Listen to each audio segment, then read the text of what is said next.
எல்லாரும் வந்துட்டாங்கல்ல? ஆ ஆ, எல்லாரும் இருக்காங்க. என்னங்க சின்ராசு என்ற குடும்பத்துல எல்லாரும் வந்தாச்சு, சீக்கிரம் எடு. Hello guys, welcome to Tamil cricket trolls.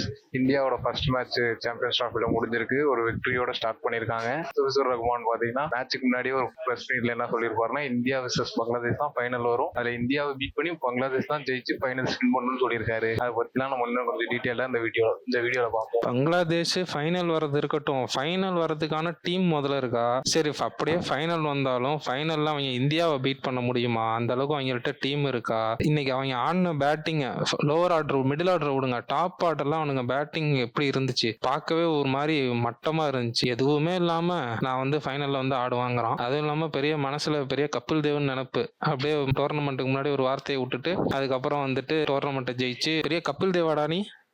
Kapil Devani first நம்ம இந்தியா எப்படி பவுலிங் போட்டாங்க அப்படின்னு பாத்துருவோம். இந்தியா பவுலிங்ல ஒரே ஒரு சூப்பர் ஸ்டார் தான், ஷமீனா. பொட்டு வச்சுட்டு பூ பவுலிங் போடுறோம்னு நினைச்சியா? பழைய ஐசிசி ரெக்கார்ட்லாம் எடுத்து பாடுறா ஷமீடா அப்படிங்கிற மாதிரி. ஷமி வந்து ஃபர்ஸ்ட் ஸ்பெல்ல சும்மா மிரட்டி விட்டுட்டான். பால் உள்ள வருதா வெளில போதான் தெரியாம அந்த சி மூவ்மெண்ட்ல அப்படியே அடிச்சு வருது பால். இவனுங்க தடுமாறுறானுங்க பங்களாதேஷ் ஓப்பனிங் பேட்ஸ்மேனும் இவனுங்க எல்லாம். சரி, ஷமி தான் ஒரு பக்கம் போடுறான், இன்னும் ரெண்டு அடிச்சு தேர்த்திக்கலான்னு பார்த்தா அந்த பக்கம் ஹர்ஷித் ராணா, யாரா அவன் பொடிப்பையங்கிற மாதிரி வந்து அவன் ஒரு பக்கம் வந்து சூப்பரா பவுலிங் போட்டான். ரெண்டு பேருமே சி மூவ்மெண்ட்ல வச்சு செஞ்சுட்டாங்க எங்கிட்ட அங்கிட்டும். பங்களாதேஷுக்கு அதுக்கு ஆன்சரே இல்லை. எப்படிடா இவங்களை ஃபேஸ் பண்றது அப்படின்னு பார்த்துட்டு இருந்தானுங்க. ஃபர்ஸ்ட் ஸ்பெல் முடியறதுக்குள்ளேயே பங்களாதேஷ்ல 3 பேர் அவுட் ஆயிட்டானுங்க. அந்த சௌமியா சர்க்காரு, மிராஜ், அவனுங்க எல்லாம் அவுட் ஆயிட்டானுங்க. ஒரே ஒரு விஷயம், அந்த தன்சீன் ஆசான்னு ஒருத்தர் தான், அவன் தான் கொஞ்சம் சரி இதுக்கு மேல பொறுத்தா வேலைக்கு ஆகாது, பொங்கி எழுந்துருவோன்ட்டு வச்சு தீட்டுன்னு தீட்டினான். அவன் ஒருத்தன் தான் ஃபர்ஸ்ட் இன்டென்ட் காட்டினான். இடையில ஒரு 4 4 5 4 அடிச்சான். அட்டாக்கிங் மோட்ல அவன் தான் ஃபர்ஸ்ட் இறங்கினான். சரி நல்லா ஆடுறான், இன்னிங்ஸ் கடைசி வரையும் கொண்டு போவான் அப்படின்னு நினைச்சா ரோஹித் சர்மா வந்து அக்ஷர் பட்டேல கொண்டு வந்துட்டான். போட்டான் சுழலு. ஃபர்ஸ்ட் எடுத்தோன்னா அது எஜ்ஜா என்னன்னே தெரியல, யாருக்குமே தெரியல அது எஜ்ஜான்ட்டு. கேஎல் ராகுல் ஒருத்தன் தான் கத்திட்டு இருந்தான் எஜ்ஜுன்னு. ஆனா அங்க என்ன நடந்துச்சுன்னு தெரியல. கமெண்ட்ரி பாட்டுக்கு ஒரு பக்கம் போயிட்டு இருக்கு, நாங்க பாக்குறவங்களுக்கும் ஒன்றும் தெரியல. சரி, எஜ்ஜில் அடுத்த பால் எப்படா போடுவீங்கிற மாதிரி ரெடி ஆனதுக்கு அப்புறம் ஒரு 5 செகண்ட்ஸுக்கு அப்புறம் தான் அம்பையர் வந்து கையே தூக்குறான் அவுட்டுன்ட்டு. அப்புறம் தான் தெரியுது அவுட்டுன்னு. அது பிரில்லியண்டான ஒரு இது அப்பீல் கேஎல் ராகுல்ட்ட இருந்து. கேஎல் ராகுலோட விக்கெட் கீப்பிங் ஸ்கில்ஸ் மேல நிறைய கொஸ்டின் மார்க் இருக்குது ரீசெண்ட் டைம்ஸ்ல. இந்த ஒரு மூவ் பயங்கரமா இருந்தது. அடுத்து வந்துச்சு புலிகுட்டி வந்ததே ரொம்ப லேட்டு. அவனா ஒரு சீனியர் பிளேயரா ரெஸ்பான்சிபிலிட்டி எடுத்து ஃபர்ஸ்டே வந்து அந்த இன்னிங்ஸ் ஆங்கர் பண்ணி ஆடி கொடுத்துருக்கணும். விக்கெட் ஒரு சைடு போயிட்டு இருக்கும் போது எல்லாரையும் நீ போன்ட்டு அவன் வரான். கடைசியா வந்துட்டு சரி அப்பயாவது ரெஸ்பான்சிபிலிட்டி எடுத்து ஆடுவான் அப்படின்னு பார்த்தா அதுவும் இல்லை. வந்த பாலே தூக்கி விக்கெட்டை கொடுத்துட்டு போயிட்டே இருந்துட்டான். இந்த நாய்க்கு புலித்தோலை ஊத்தி தெரிய விடுவாங்களே வடக்குலாம், அந்த மாதிரி ஒரு கேரக்டர். பேசுன பேச்சுக்காக ஒரு 2 ரன் அடிச்சிருக்கலாம். வந்த பாலே அதுக்கு அவுட் ஆயிட்டு போயிருது. இதுல சீனியர் பிளேயர் வேற. இத்தனை வருஷமா அவங்க பங்களாதேஷ் தூக்கிட்டே திரியானுங்க. இந்த அண்டர் 19 விளையாடுறதுலாம் நல்ல பிளேயர்ஸா வரானுங்க. அதுல இருந்து வந்தவங்க தான் இன்னைக்கு மேட்ச்ல அடிச்ச ஹிருதாயும் இன்னொருத்தனும். அவங்க 2 பேரும் அண்டர் 19 இருந்து வந்தவனுங்க தான். அவனுங்களும் சூப்பரா விளையாடுறானுங்க. ஒரு அண்டர் 19 இருந்து ஒரு விக்கெட் கீப்பர் பேட்ஸ்மேன் எடுத்து இவங்களுக்கு விளையாட வைக்க முடியல. இன்னும் முஸ்தபிசுரே தூக்கிட்டு திரியானுங்க. அவனும் பெர்ஃபார்ம் பண்ற மாதிரி தெரியல ஒரு மேட்சும். ஜாகர் அலி அவர் பயங்கரமா பெர்ஃபார்ம் பண்ணாரு. ஆனா ஃபர்ஸ்ட் பாலே ரோஹித் சர்மா கேட்ச் எடுத்திருந்தா இந்த ஸ்கோர் ஆக்சுவலா பங்களாதேஷ் அடிச்சிருக்கவே மாட்டாங்க. ஜாகர் அலி வந்து பாலே லட்டு மாதிரி கரெக்டா எல்லா ஃபீல்டிங் பொசிஷனும் பிளேஸ் பண்ணிட்டானுங்க. அந்த பாலை கேட்ச் எடுக்கிற மாதிரி கையில வந்து உழுவுது அந்த பால். இவன் ஆல்ரெடி கேட்ச பிடிக்கிறதுக்கு முன்னாடியே செலிப்ரேஷன் மோடுக்கு போயிட்டான் ரோஹித். அது வேற அக்ஷர் பட்டேலோட ஹாட்ரிக் பால் பிடிக்காம அது கையில போட்டு தரைய போட்டு குத்திக்கிட்டு இருக்கான். இங்க விட்டுட்டு அங்க தேடுறங்கிற மாதிரி. அந்த கேட்ச பிடிச்சிருந்தா அங்கேயே மேட்ச் ஃபுல்லா ஒரு டர்ன் ஓவர் ஆயிருக்கும். ஆனா அதை மிஸ் பண்ணிட்டானுங்க. அவங்க 2 பேரும் ஜாகர் அலியும் ஹிருதாயும் நல்லா செட்டில் ஆயிட்டானுங்க. சரி இவன் தான் கேட்ச விட்டான்னு பார்த்தா ஹிருதாய்க்கு ஹர்திக் பாண்டியா அவன் ஒரு சைடு அவன் ஒரு கேட்ச் விடுறான். இந்த 2 பேரோட பார்ட்னர்ஷிப் தான் பார்த்தா 100+ போயிருச்சு. அதனாலதான் ஸ்கோரே 220+ போச்சு நமக்கு. இவனுங்க 2 பேரும் அந்த கேட்ச முன்னாடியே பிடிச்சிருந்தா பரவாயில்ல. சரி கிரிக்கெட்னா அப்படிதான் இருக்கும் விடு. ஜாகர் அலியும் ஹிருதாயும் நல்ல பார்ட்னர்ஷிப் போட்டானுங்க.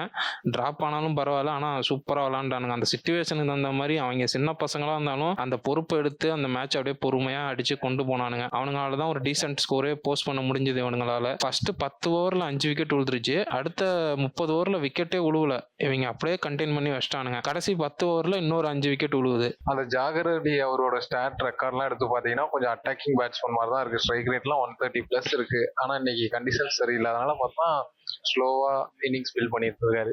154 ரன்ஸ் பார்ட்னர்ஷிப் போட்டிருக்கானுங்க 206 பால்ல. இதுல இந்தியாவிலும் என்ன சொல்றது, ஸ்பின்னர்ஸ்லாம் இருக்கானுங்க தான், ஆனா அந்த விக்கெட் அவங்களால எடுக்கவே முடியல. அதுக்கப்புறம் சரி 2 டிராப் கேட்ச் ஆச்சு தான், அதுக்கப்புறமா அதாவது பண்ணி அந்த விக்கெட் எடுத்திருக்கலாம், ஆனா பண்ணல. இன்னைக்கு மிடில் ஆர்டர்ஸ்லயும் பார்த்தோம்னா இன்னைக்கு மிடில் ஆர்டர்ஸ்ல இந்தியன் டீம்ல இருந்து விக்கெட்டே எடுக்கல. இது ஒரு பெரிய கன்சர்னா சொல்லிட்டே இருந்தாங்க ஆல்ரெடி. இப்போ குல்தீப் யாதவ் மேலதான் ஒரு பெரிய கொஸ்டின் மார்க் வரும். ஆக்சுவலா பார்த்தோம்னா குல்தீப் யாதவ் ஓவர்ல தான் ஒரு டிராப் கேட்சே நடந்தது. அதெல்லாம் பார்க்க மாட்டானுங்க, அது மொத்தமா விக்கெட் எடுக்கல அப்படின்ட்டு பிளேம் பண்ணிட்டு விட்டுருவானுங்க. அடுத்த மேட்ச் வருண் சக்கரவர்த்தியை கொண்டு வரவும் சான்ஸ் இருக்கு. அதனால அப்படியே நம்ம இப்ப இந்தியன் பேட்டிங்க்கு வருவோம். இந்தியன் பேட்டிங்ல எடுத்தோன்னே டப்பு டிப்புன்னு அடிச்சானுங்க.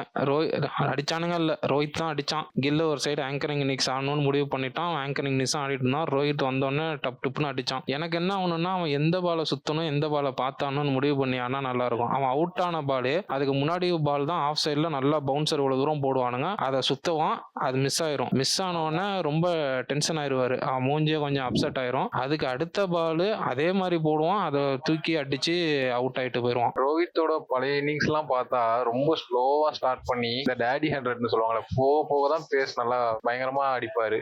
இப்போ அப்படியே ஆப்போசிட், வந்ததுமே நல்லா அட்டாக் பண்ணிட்டு எவ்வளவு சீக்கிரமா அந்த 30-40 ஸ்கோர் பண்ண முடியும் ஸ்கோர் பண்ணிட்டு போயிடுறாரு. விராட் கோலி நேற்று நம்ம பாபர் அசாமுக்கு சொன்ன கதை மாதிரி வந்தான். ஆனா செகண்ட் இன்னிங்ஸ்ல பிச்சு ரொம்ப ஸ்லோவாயிருச்சுன்னு நினைக்கிறேன். எவன்லாம் அடிக்க பாக்குறானோ எல்லாருமே அவுட் ஆயிட்டானுங்க. விராட் கோலி அவுட் ஆனா, அதுக்கப்புறம் அக்சர் பட்டேல் வந்தான், அவனும் அடிக்க பார்த்து தான் அவுட் ஆனா. ஸ்ரேயஸ் ஐயரும் அடிக்க பார்த்து தான் தூக்கி கேட்ச கொடுத்துட்டு அவுட் ஆனா. பால் நின்று வந்துச்சு, பொறுமையா இருந்துச்சு. அது வந்து பங்களாதேஷுக்கு ரொம்பவே ஹெல்ப்ஃபுல்லா இருந்துச்சு. அதுக்கப்புறம் KL ராகுல் வந்து கில்லு கூட ஒரு டீசெண்டா ஒரு பார்ட்னர்ஷிப் போட்டான். KL ராகுலால கில்லாலையும் எல்லா சைடும் ஆங்கர் பண்ணி ஆட முடியும். ஒரு இன்னிங்ஸ் ஆங்கர் பண்ணி ஆடணும்னாலும் அவனுங்க ஆடுவானுங்க. சரி அட்டாக்கிங் மோட்ல போகணும்னாலும் அவனுங்க போவானுங்க. இந்த சுமன் கில்ல சில பேர் அகமதாபாத்ல தான் அடிப்பான், பிளாட் ட்ராக் அப்படி இப்படின்னு சொல்லிட்டு இருந்தானுங்க. அவனுங்க எல்லாத்துக்கும் தூக்கி வாயில வச்ச மாதிரி இந்த இன்னிங்ஸ் ஒரு வலுவா அமைஞ்சுக்கிச்சு. அவனுங்கெல்லாம் எந்த குகையில போய் ஒளிஞ்சிக்க போறானுங்கன்னு தெரியல. அந்த அளவுக்கு பேட்டால பதில் சொல்லிட்டான். KL ராகுலும் நல்லா தான் ஆடினான் இன்னைக்கு. அவன் தான் கடைசி வரையும் நின்னான்.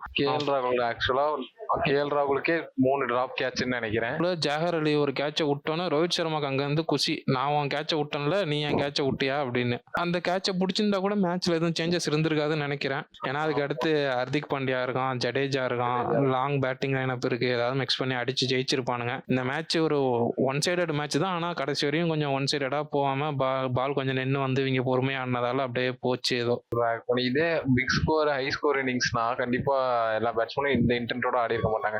நிறைய பேர் KL ராகுலோட இன்டென்ட் எல்லாம் கொஸ்டின் பண்ணலாம். ஆக்சுவலா ஸ்கோர் கொஞ்சம் கம்மியான ஸ்கோர்னாலதான் அவங்க அப்படியே கொண்டு போனாங்க இன்னிங்ஸை பொறுமையா. சரி, இந்த மேட்ச் எப்படியோ முடிஞ்சிருச்சு. பிக் ஆஃப் த பிளேயரா இன்னைக்கு ஷமி தான், 5 wicket. Shami truly back to ஃபார்ம்னு சொல்லலாம். பங்களாதேஷ் இது தெரிஞ்ச கதை தான், நேத்தே நம்ம வீடியோல சொல்லியிருந்தோம் கண்டிப்பா இந்தியா பங்களாதேஷை ஜெயிச்சிருவாங்கன்ட்டு.